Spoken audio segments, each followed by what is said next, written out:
In this video, I am going to talk about the schematic for the book.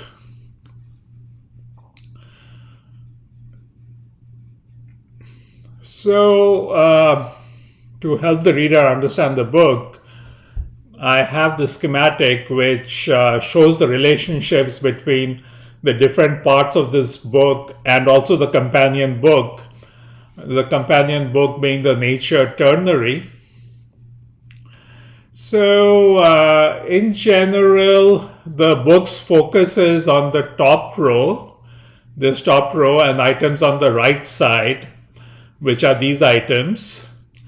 Whereas the companion book, the Nature Ternary, delves deeper into issues other than human space colonization. So if you see the schematic, you can see that at the very top, we have the best possible life. So this is the the ultimate goal of these books is how can you have the best possible life. And an important part of the best possible life is to have an enlightened culture. And the enlightened culture is described in this book. Now, if you look at it from the sources, so at the bottom, we start out by saying, okay, the human beings were produced by nature in a certain way, and evolution is an important part of understanding that. So from evolution, you have morality. Evolution also involved group evolution, which required us to work together, to be honest to each other, to help each other. So all those are the source of morality. There are also social and other non-evolutionary influences for morality.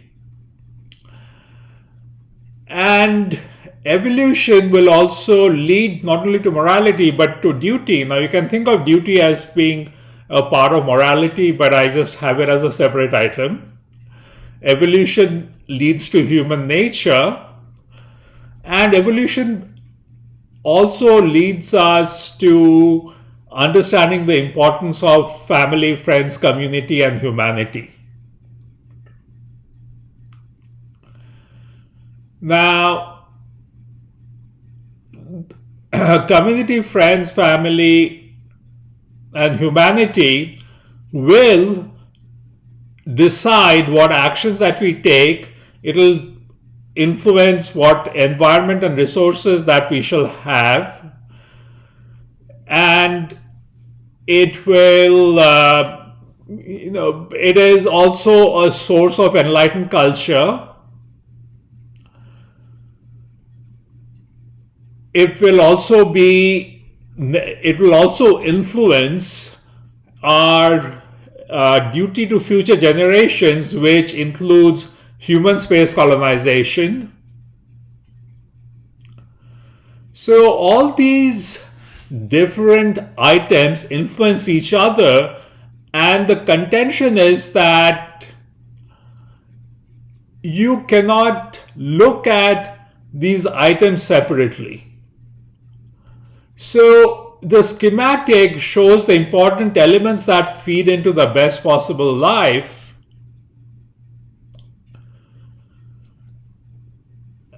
And into the enlightened culture, into environment and resources, and the actions we take and resulting outcomes, the performance of our duty, and our community, friends, family, and humanity. Now, you look at the modern world and there are lots of problems, but there are no good solutions. There seems to be a lack of good solutions for all the problems that we face in the modern world. And it is because a piecemeal approach to human affairs necessarily fails. Partial analysis does not work. You need a view of all the different important items and how they relate to each other.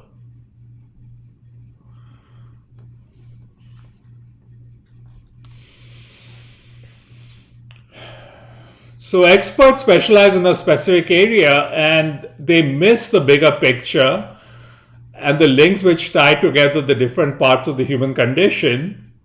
Our goal is to have a plan for the best possible life, and you cannot ignore some parts of what is important to humans and expect to come up with the best solution. So the schematic shows the different important items that need to be considered in formulating the plan for the best possible life. So to be able to make the plan for the best possible life, we need firstly a lot of data about humans, about human history, about how they are at present, how evolution influenced our natures, how groups operate, what is the nature of reality. And once you have all these observations, it needs an exceptional analysis to identify how these relate to each other. So it should not be surprising that this sort of analysis is absent in previous work, and this book, along with its companion book, the Nature Ternary, they develop a holistic plan necessary for us to have our best possible lives. So you can say that there are, in this book, there's also the companion book, but in this book there are 4 important threads which run through this book. So the first one is the meaning of a foundational generation and its duty to provide future generations with the physical and cultural resources for their maximum well-being. We are a foundational generation because we are just starting out. Humanity is, depending on how you decide, it may be, you can say that modern humans are 500 years old, or you can say maybe even 50,000 years old. But the different criteria for saying what modern humans are could be like, when did we first start using language?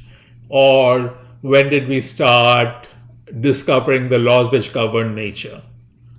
So even if you take the longer period of time, we are maybe like 50,000 years, and we have possibly 1 trillion year or many trillion years to go.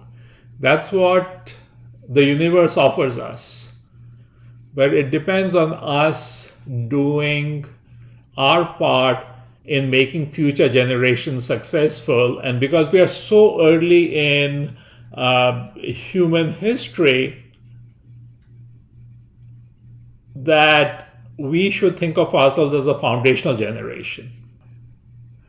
The second thread which runs through this book is the importance of duty, altruism, and kindness as part of our best possible life.